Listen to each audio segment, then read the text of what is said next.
Brian Rader's coffee mug? What you think I'm drinking from? Brian Rader's coffee mug. Brian Rader's coffee mug. Brian Rader's coffee mug. That's what I'm drinking from. Brian Rader's. Welcome to Rader's Coffee Talk, entertainment in a cup. I'm your host, Brian Rader, and today I have a very special guest, Wendy Starland. Grammy-nominated singer, songwriter, music producer, and talent scout, Wendy Starland has made her mark in the music industry. Learning how to navigate those waters has been integral to my experience in the music industry. But perhaps what Wendy is best known for is who she helped discover, and you may recognize her. I wanna hold them like they do. Thank you so much for having me, Brian. It's great to be here. It's amazing to have you here. A long time coming, 15 years or 10 years or whatever this is in the making since we first met. Absolutely. So Wendy, were you always in love with entertainment? I was. I've been singing since I was a little girl. You know, my nanny growing up was a big gospel singer from down south named Rosetta Atkins, and she taught me how to sing as soon as I could speak. And we used to imitate the voices on the radio, both male and female voices. And I've always been in love with the idea of having this platform to be able to connect with people without all the red tape of, for example, politics or other things where there are all of these barriers between you and your influence. So I loved entertainment since I was a little girl for that reason. Wendy, who were some of your childhood influences, and can you tell us some stories? Sure. I mean, my childhood influences, there's quite a range.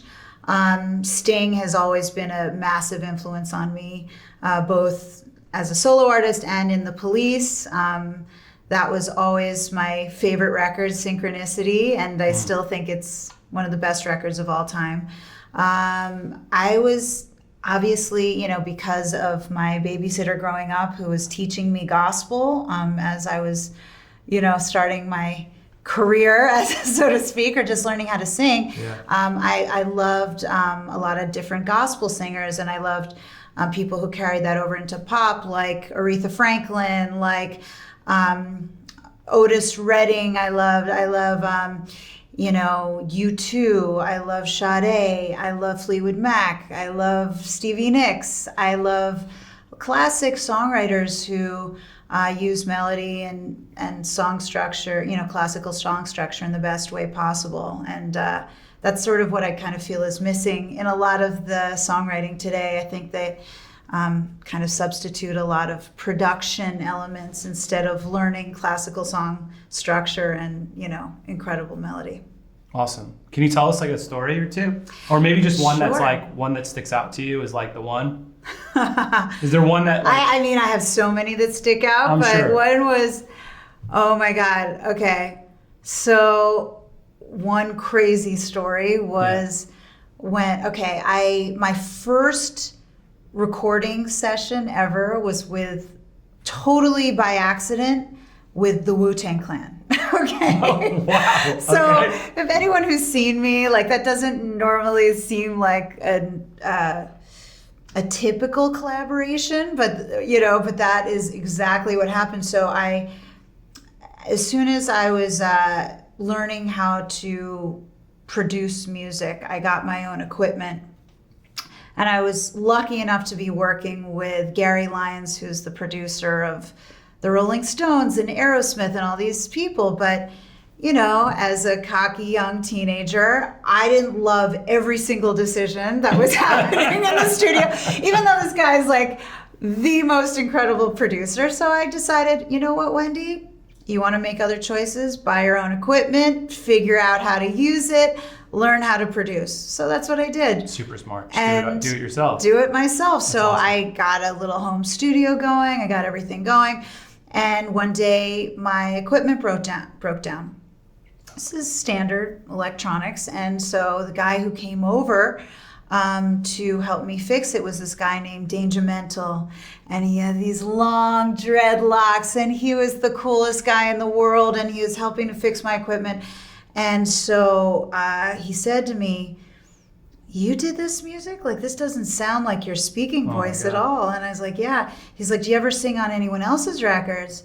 And I was like, "No." I just do my own thing. Like, what do I know? I'm a teenager, And so he's like, would you like to sing on an album? And I said, sure. So he didn't even tell me who it was. We got on a ferry to Staten Island. I lived in New York City my whole life. I'd never even been to Staten Island. I go into the studio. There are these guys. They're 6'4". They're huge guys. They're packing heat down the front of their pants. They got Courvoisier in one hand, and we are going in to the studio. And like I said, I'm an idiot little cocky teenager. And Danger Mental, who's their producer, is like, hits play. And they're like, yo, sing this shit. You know what I mean? They're basically sing it. And I was like, I'll sing it, but that's not a hit. And they're like, what? What are you talking about? Like, I just didn't hear it. And I just like, listen, there are 2 chords here. There's no chord, chord to create the, like, I'm used to classical chord structure. I know that you need tension before the chorus for the chorus to land in a way that 30,000 people are going to sing it back. And mind you, again, I was an idiot. So I hadn't even sung in front of 30,000 people at that point. But it was coming around the corner because I, had a deal at the time with Warner Brothers, and I was supposed to open up for the Fugees at Madison Square Garden and this whole other thing. Sure. So anyway, we get in there. They're like, if you think you can do better, go do better. I was like, great. Go into the back room. The Danger Mental, the producer, ready to kill me. He's like, what the hell are you saying? He said he never sung on a record before. Now you're like going in complaining about the song. I'm like, don't worry, I'll fix it. So we go in. I get in the back room. I start rearranging the song. I add all these chords. I redo the vocal line, and then I go back in, pop. 20, 30 minutes later, he presses play. They're like, yeah, this is so sick. Wendy Z100. So Z100 is the big popular radio station in New York City for those who don't know it. Yeah. And that's huge. They took these huge gold chains off their neck and they put it around my neck. Wow. And this is me being indoctrinated into the Wu-Tang Clan. So then on the car ride home, I get past the ferry. They're like, I ended up doing 30 songs with the Wu-Tang Clan. Okay, from there, it just became this amazing crazy thing. So I end up getting a call, and it's this guy named Ninth Prince, who's part of the Wu-Tang Clan. He's RZA's biological brother. RZA's sort of the leader. Yeah. And I get this call. He's like, yo, Wendy, you want to be in a band with me? I'm like, what? I did not expect this. Okay. So I'm like, listen, if Danger Mental will also be in the band, to make sure everything goes, smoothly, I was like, I'm down. And so we were in a band together. We did all these songs. We opened up for Sean Paul. Oh my God. And it was like this crazy concert. And I go in there, it's this whole thing. And it was a very, hip hop kind of crowd and all this stuff. And when I walked out on stage, I just got booed instantly before I even sang. Oh my God. So there's 7,000 people booing me. And I, like I said, total idiot, teenager, kid. I just think it's like a Bruce Springsteen concert. Like everyone's like, Bruce, you don't know. Bruce. I don't even know they're booing me. Yeah. So, but then I open my mouth, I start to sing, and they shut the hell up. And they start listening. And they started listening, and they're getting into it. And at the end, I hit this little Mariah Carey note, and then they jumped up, standing ovation. Wow. And I came off the stage, and it was like, to turn the crowd like that, and after this whole experience that I had gone into this situation like not knowing a thing, that was definitely one of the most memorable experiences of my life. I would say I'm like what? And I didn't even know this, and I've known you that long. So I'm sure you don't. Like I totally get it. How did you get your original start? Like there has to be a point where you said like, Well, I got my foot in the door, you know, like. Oh, that's easy. That's easy. That is as easy as they come. And this story I've told a few times, but I'll tell it again. It's still a really good one. So basically, when I was 14, I believe it was, Maceo Parker was performing. And I, again, had my fake ID, New York City kid, just going around, whatever. And my friends were like, hey, you know, there's a concert of this guy Maceo Parker. I was like, who's that? So Maceo is James Brown's lead saxophone player. And then when James Brown went solo, his band remained intact with that huge horn section and the best rhythm section in all of music. And it was the funk. It sounds just like James Brown. It's like, I love the funk, you know? I grew up on the gospel and the funk. Like, it was so my jam. Yeah. So I get up to, you know, sold out show. I get to the bouncer outside, and he's like, little kid, you should be home with a milk carton. Like, what are you doing over here? And I'm like, no, come on, let me in. So he's like, okay, I'll let you in. I'm like, my friends are in there. It was general admission, so I shimmied my way up to front row center. Wow. And it was unbelievable. So Maceo Parker keeps looking at me, you know, he's like giving me this look. And after a while, he pulls me up on stage. And I'm like, oh my God, this is so cool. Wow. And I'm, you know, first just like dancing around. This is great, amazing. I go back down, and my friends are like high-fiving me. Amazing. A couple songs later, he keeps looking at me. He's like, I don't know, maybe something, there was just the universe giving me a second shot at this. They're like, you didn't do it right the first time. He pulls me back up on stage again. Wow. I couldn't even believe it. And then Tyrone, the trombone player next door, he taps his microphone in front of my face. And I start, you know, when I hear music I love, I just start sort of singing to myself. Yeah. I start singing, but to prove to Maceo I could sing, I start harmonizing with him. Oh, wow. And he's like, oh shit, the girl knows how to sing, Damn. You know? So he sends the whole band, this is a huge, you know, probably 9-piece, whatever it was, band, off the stage. Maceo, who plays sax, goes back on the drum, starts kicking this funky beat, except for the bass player. He leaves the bass player on the stage. Mm-hmm. He's playing, and I wail on their stage for 20 minutes. It's the craziest thing. So after 20 minutes, and everyone's going and saying, this is literally my first public performance ever. Crazy. And the you know, they're like, what's your name, darling? I'm like, Wendy, Starland. Wendy, everyone's going wild.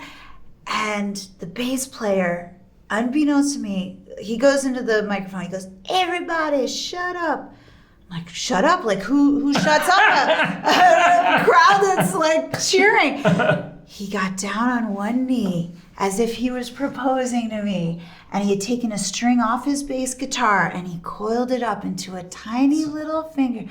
And he takes my hand. That's insane. He gets down on one knee and he puts it around my finger. And he said, into the mic, in front of like 1,000 people, he's like, Wendy, darling, I don't know why you're in this club. You're way too young to be here. But I'm telling you right now that you have a gift from God. And if you do not devote the rest of your life to using this gift, you are going to rob the rest of us of something so special. Wow. So from this day forward, you are married to music. And he puts the Oh string. my God. Married to music. And this was literally the day I became a musician. Because before that, I'd been painting pictures. Yeah. I'd been making these big oil paintings. And my grandfather really wanted me to become a painter because he was a painter. Yeah. And my uncle was a musician who played with Bruce Springsteen, the Allman Brothers, and all these amazing, they opened for Black Sabbath. Like, he was just the rocker, the coolest. But, you know, he had a wild lifestyle with the chicks and everything. So my grandfather wanted me to, you know, be like a nice, good girl who like was painting and doing stuff. So he was worried about the music lifestyle, but after Married to Music, I shifted my focus completely to music, and that was it for me. What is the best thing that you learned early on in your career?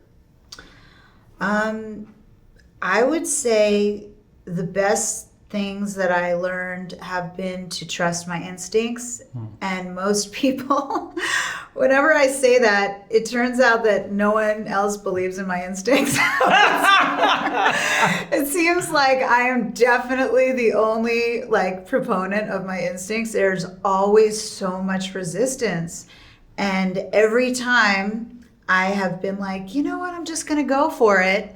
In spite of what anyone else thought, it turned out to be the biggest achievements in my career, whether it be, so for example, remember when MySpace was a big deal? Oh, yeah, for sure. Okay, so. I think I'm still in college. Yeah. Yeah, So MySpace, it was very music centric. And so I would post something on MySpace and there were these charts, and at the time, major label, indie, whatever it was, I got to number 1 8 times on MySpace, which just added all of this great attention. So Moby's musical director contacted me, and I'm through MySpace, and that's how I got on Moby's, I ended up writing a bunch of songs with Moby and recording with him, and it was a Grammy nominated record, and it turned out, but it was MySpace. It was nothing It's crazy. And through MySpace, this agent contacted me. Listen, I saw you've been doing well on the MySpace charts. Would you like me to shop you for a deal at MIDEM, which is the biggest music conference basically that is in France. And all of the, people come from the States, but they come from all over the world to shop artists, to do licensing deals, to do all kinds of things. Anyway, I asked my manager and my entertainment lawyer at the time, should I shop my stuff there? They're like, no, Wendy, that's such a waste of time. And plus, you're doing all this music with Spanish guitar and all this Sting type of deal. No radio station's gonna play it. You're really just barking up the wrong tree. I'm like, sounds exactly like what I want to do. Going against the grain. I was just like, you know what, guys, I'm gonna pass on your opinion and I'm gonna go straight to my opinion, which is do it.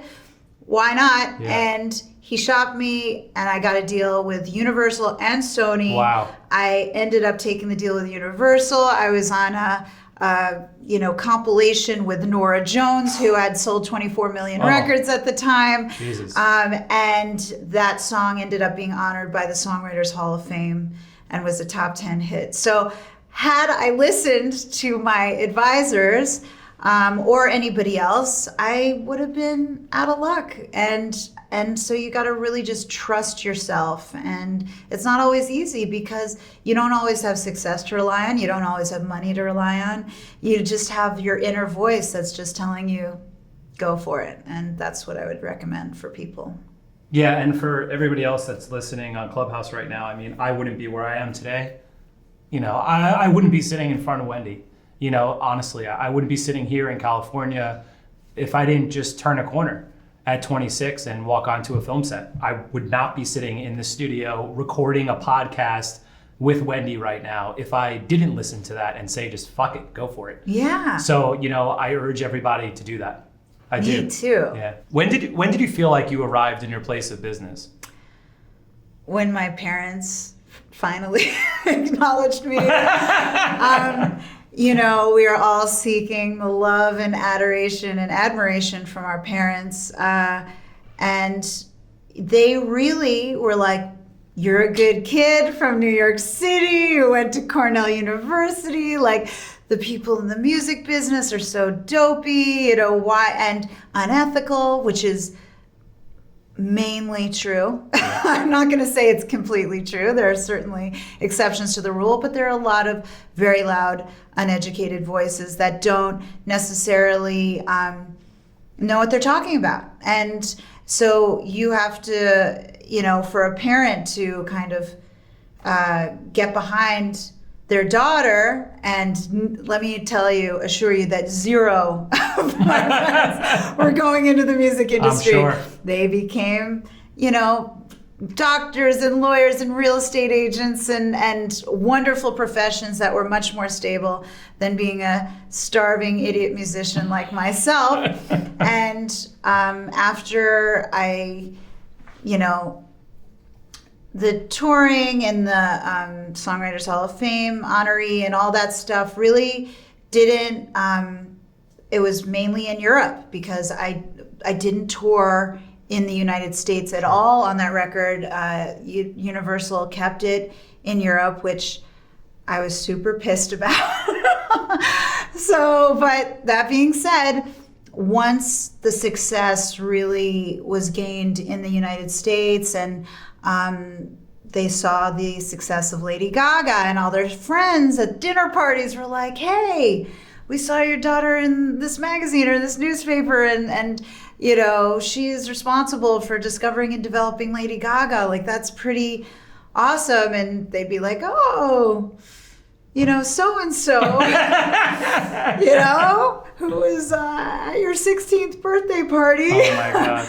And that was really when I started to feel like, okay, I'm starting to plant some roots in this business. And listen, if I can please my parents, then I'm like 90% of the way there. 100%. I agree with you. What was your most memorable moment? Like a moment in time. Music, like non-music related? No, music, either one, either music related or non. But like, what was your most memorable moment that you have that was like a pivotal moment that you remember, that you stopped and you were like, okay, that's a moment? There are a few. I mean, I mentioned for sure a couple already. Maceo Parker and the, Sean Paul concert and those things. But I'd say being honored by the Songwriters Hall of Fame was a really pivotal moment for me. I mean, a lot of my heroes were songwriters first before they became artists. So Carole King, who happens to share my birthday. What? February 9th, yeah. That's crazy. Totally. And I got the pleasure of actually writing songs with her daughter. And, Because of that, from the Hall of Fame? Or from... No. Just I met her at this Foo Fighters party and we ended up writing together. Oh my God. But anyway, so I would say feeling acknowledged as a songwriter, I consider myself a songwriter first and foremost, ahead of being a singer or a producer. Yeah. Because I've been writing songs since I was 7, and I really worked hard on learning about it and understanding different genres. So for me, it was really important to explore all genres to really feel like I have an opinion that would count for anyone. And each genre is different in the types of melodies. And my father played classical piano and inundated us with classical music, and my uncle with rock music, and my babysitter with gospel music. So with all these different influences, I learned the types of melodies that would really work in a certain genre. And the jumps. I mean, this would take a little bit longer to describe. But there are jumps in music. Sure. and chord progressions that are going to stick more than others. The fact that certain vowel sounds sound more hooky over certain chords, and people don't even know that half the time. Like. Right. You know, whether there's a long O vowel sound or a short O vowel sound or A or A-E-I-O-U, like all of this, it's just, it is very technical, like the way in which I write, and it's, but it's become such a natural rhythm for me that, getting that validation from the highest possible place, to me felt like that's a moment in history that will always melt my heart, So beautiful. So beautiful. Thanks. Yeah, and the parents, like, you know, to get the, like, in the recognition, you know, from not just like, it's like your parents is one thing, but when you're standing on a stage and receiving an award, it's something completely different. It really, I mean, it has to be. Like, there's no way it can't be, you know, and then all the people there, and amazing. How are you going to make change in entertainment? Like, how, through music, or just you being an entrepreneur?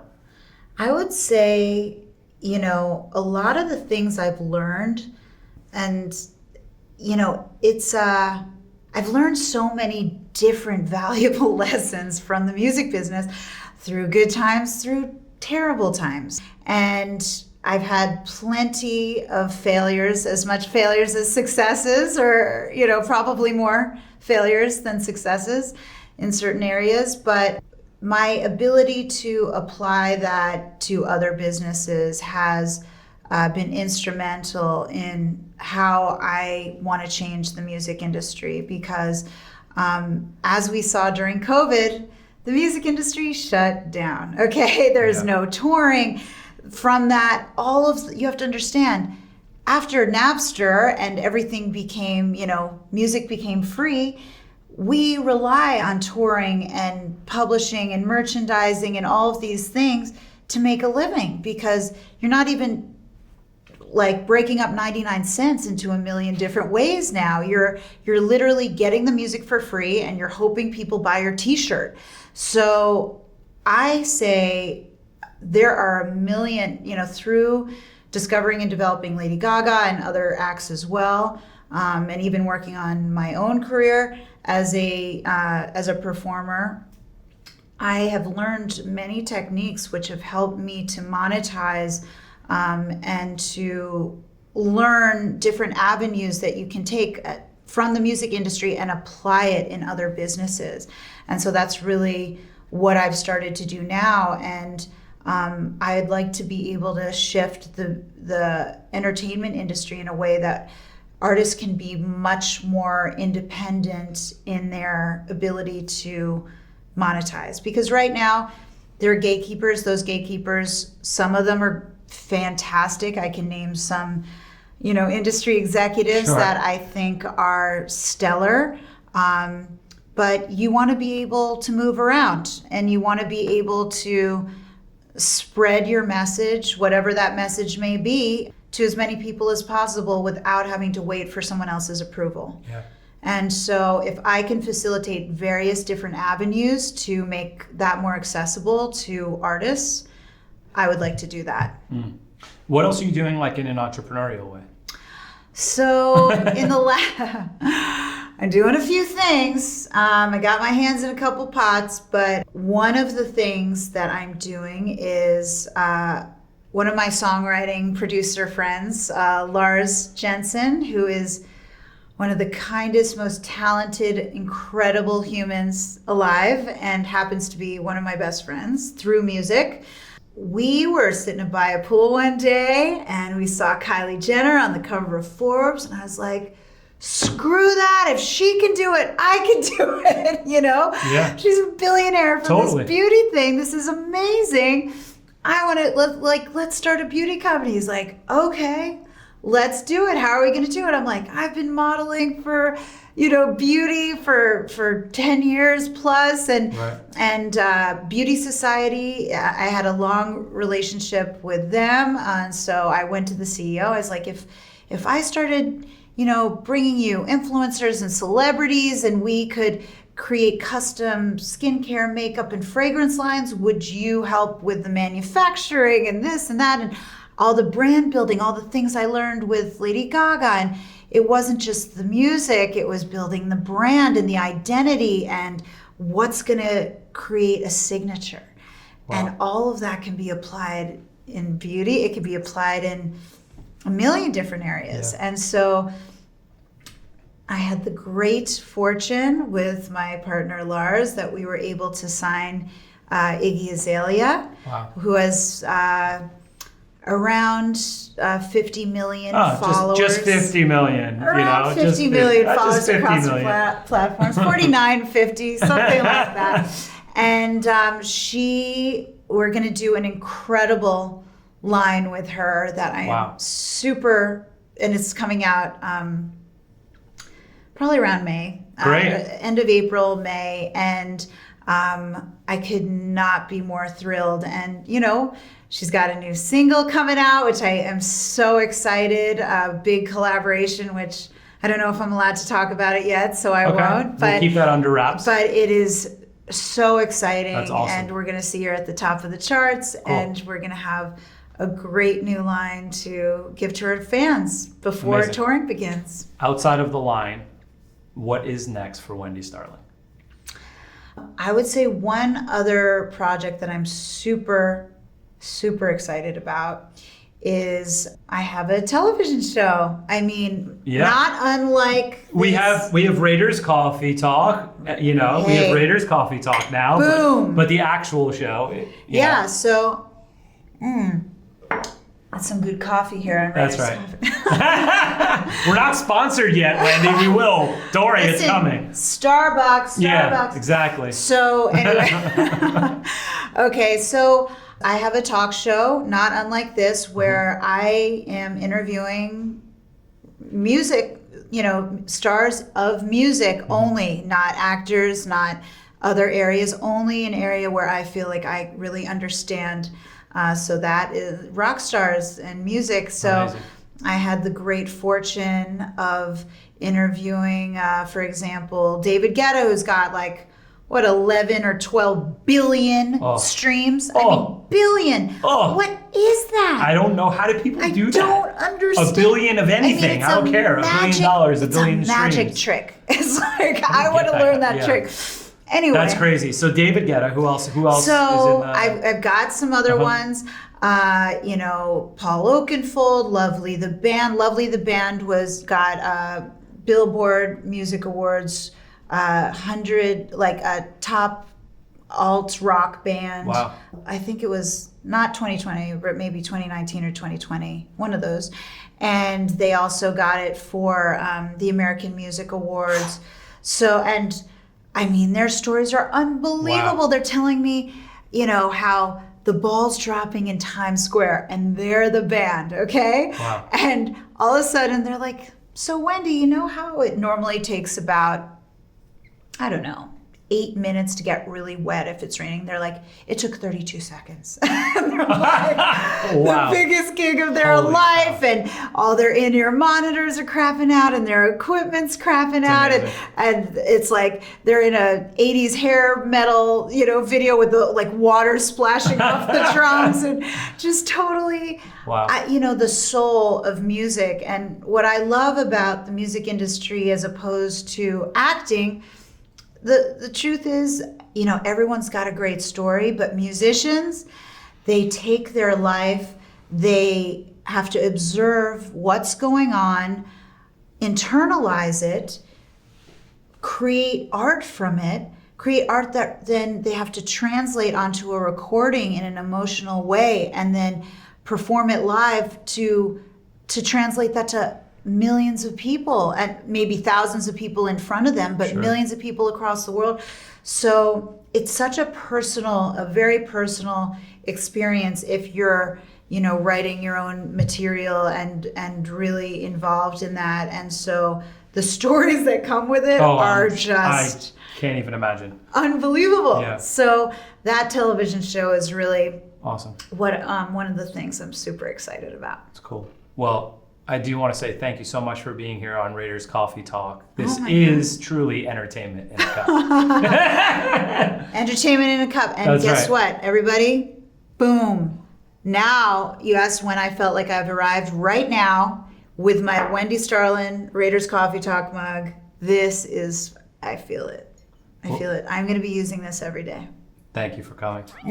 Brian Raiders coffee mug. Brian Raiders coffee mug. Brian Raiders coffee mug. That's what I'm drinking from. Brian Raiders coffee mug. Brian Raiders coffee mug. Brian Raiders coffee mug. That's what I'm drinking from. Stir, sip.